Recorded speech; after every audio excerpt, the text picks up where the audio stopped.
Welcome back to The Wandering Naturalist. Our theme is creepy zombies for the Halloween month. And we've been talking about how this isn't just a cultural phenomenon that people like talking about, but it is in nature. It is all around us, and you likely have encountered it. So we've kicked it off with talking about horsehair worms, cordyceps fungi, zombies, and even bringing in plants. Yes, plants can be zombies. But now we've kind of got to get to the root of this fascination, which I think is with people and the history behind it. Where do zombies come from? That was happening in nature. How did it get over into our world? So we have with us a returning guest, Zach, from The Landing, to kind of talk to us about some of the cultural history behind zombies.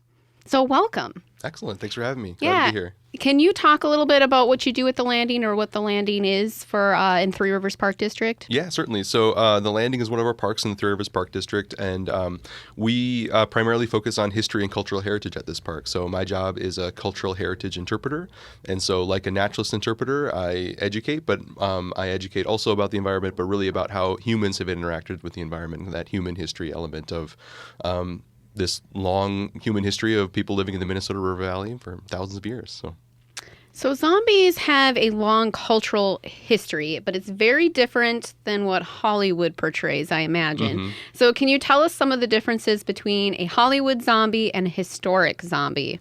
Sure. So I could talk about this for a long time, so if I get on tangents, let me know. But it kind of depends on what movie you're looking at, though, right? So, because I'm sure if we were talking with film critics, which I am not a film critic, so if there are listeners out there that are film critics and you have ideas or disagree with me on things, feel free to write us in and let me know. But I mean, that's a good point. I mean, there's the fast zombies, the slow zombies, the hive zombies, exactly, the just regular worker people that. Yeah. But I guess the most common thread maybe for kind of more modern Hollywood zombies is the idea of, like with a zombie outbreak, usually it's something that spreads, and it's whether it's a virus or a disease or something, that it's spreading from zombies to people, and you become a zombie. It's going to kill you, and then you become a zombie. Right. And the thing is that the thing to fear really is like the zombie attack. Like the zombie is going to attack you and eat you or and you whatever. have to shoot it in the head. Yeah. So you're protecting yourself against an attacker. The zombie is the attacker, and that's different from more historic forms of zombies from folklore, where really the fear is not necessarily of zombies. They're not the dangerous thing. The fear is of becoming a zombie, and we can talk more about that too. But that's kind of the main difference of what is the thing that you're most afraid of. So what is the thing historically you'd be most afraid of? So you're not afraid of the zombie coming after you historically. What were you afraid of? So I guess if you look at zombie movies, I think are really interesting as a piece of pop culture. And normally when we're talking about zombies, we're talking about zombie movies, though it comes up in all other kinds of art and stuff as well. But zombie movies kind of go through phases of really what are the zombies representing? Usually they're an allegory or like a metaphor for something at that time, and kind of like encapsulating some sort of like issue or like a cultural zeitgeist of the time. And so it really kind of started the kind of big popular zombie movie would be George Romero's Night of the Living Dead, which is in like 1960s, and the whole series that kind of comes out of that.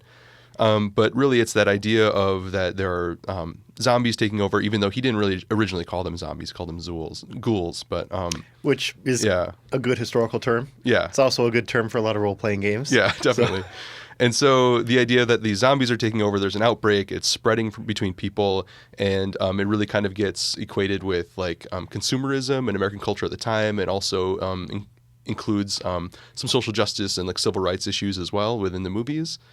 And then that kind of fades over time to more of like kind of this escapist genre. I think we're still kind of in that phase right now where it's kind of, post-apocalyptic and kind of back to basics, back to nature kind of themes, and where, individual action and individual choice is really important.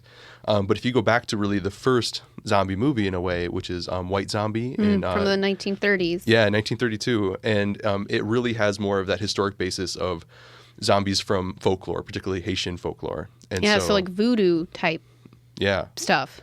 Yeah. So if folks are not familiar with like voodoo is very complicated, and there's different types of voodoo. And so Haitian voodoo in particular is where this kind of brand of zombie comes from. But to understand it, maybe you kind of have to understand like a little bit of like the history of Haiti. And if I go too far off that, you can stop me. Okay.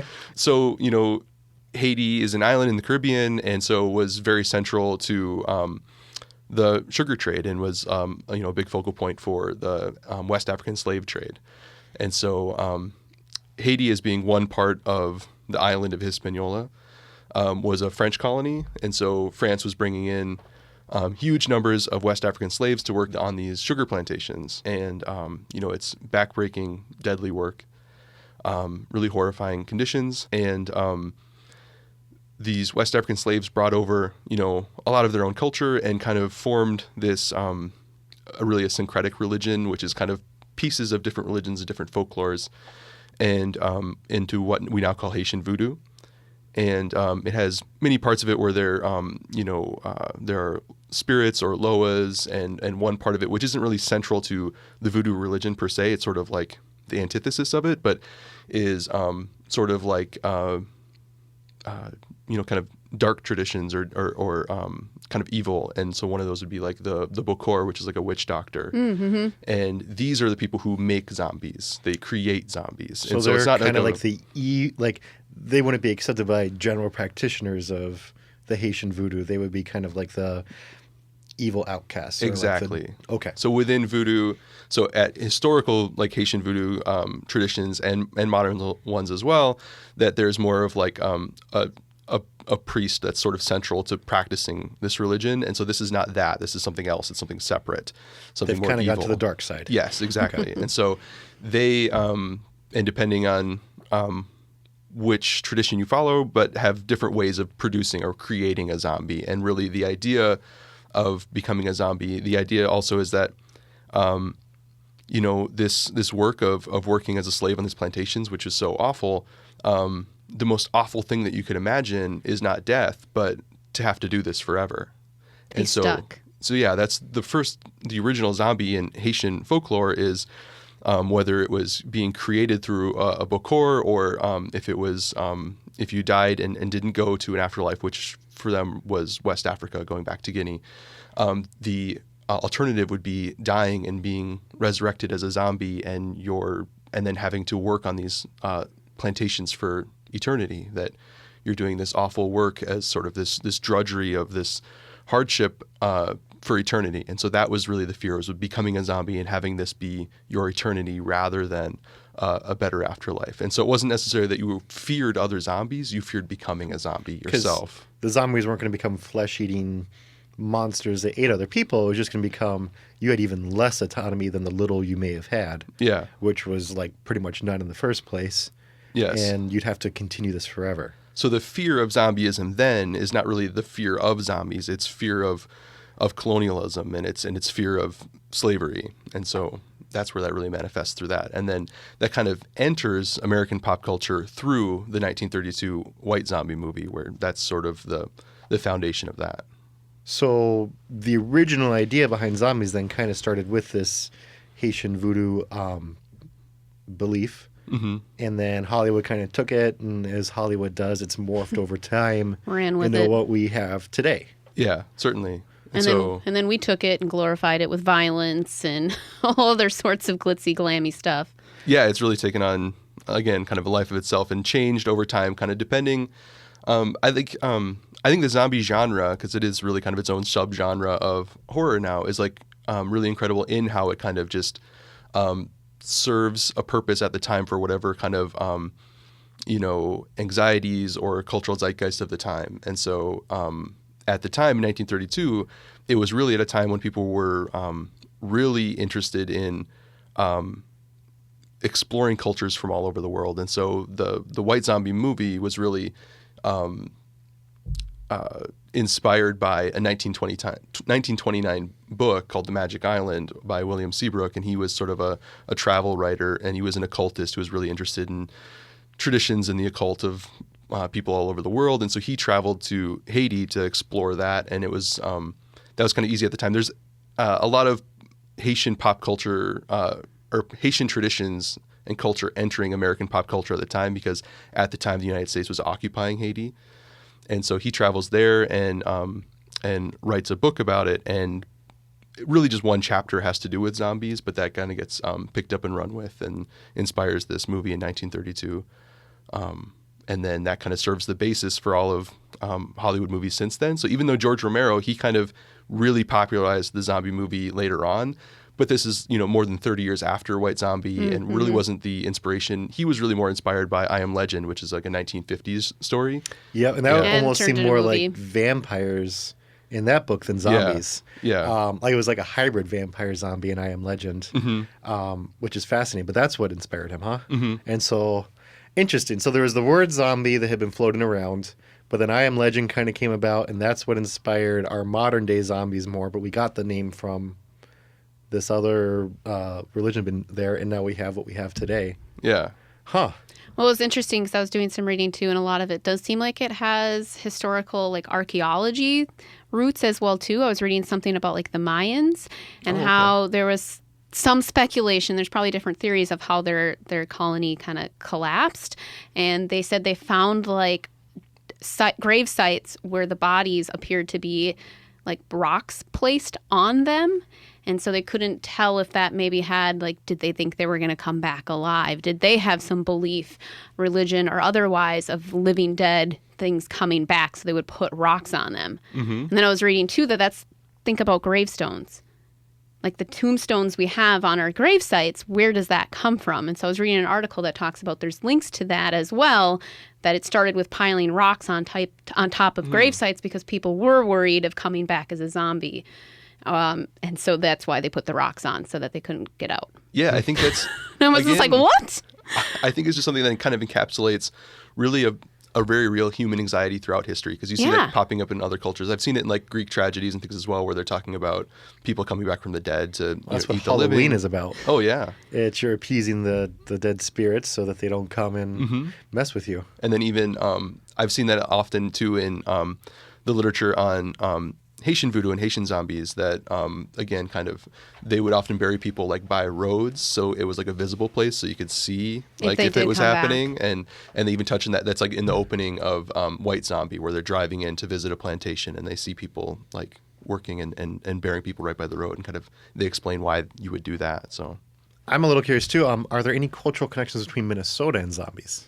So the only thing I could really think of would be like maybe the zombie pub crawl, which is not exactly ancient history. But I haven't really read anything in my studies of Minnesota history of like any kind of connections or like supposed zombies in Minnesota history or anything like that. But maybe it's out there. But I haven't come across anything about it. But I know that like, again, with this huge resurgence of like this zombie genre, like Minneapolis kind of got put on the map for the zombie pub crawl. Well, it's like one of the biggest in the world. Oh, yeah. One of my goals is to eventually go there, and I want to either be an ant infected with a cordyceps fungus or the Borg. I haven't decided which yet, but I feel like either of those would be really great costumes to go I'm to. going to assume Borg is a Star Trek thing. Oh, yeah. Yeah. Yeah. Okay. So You will be sci-fi assimilated, zombies. resistance future, Oh, gosh. futile. It's probably one of the scariest versions of zombies, to be honest, but at least in my opinion.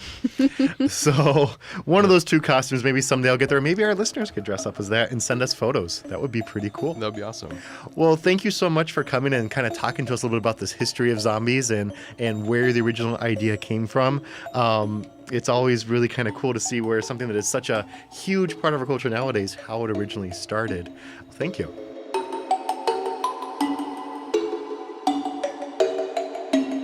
So zombies are fascinating subjects, and I think real-life ones are even creepier than Hollywood's versions. I'd have to agree. Whether it's a fungus infecting an insect, a wasp forcing a plant to make a gall, or even a cat infecting you, truth is way better than fiction.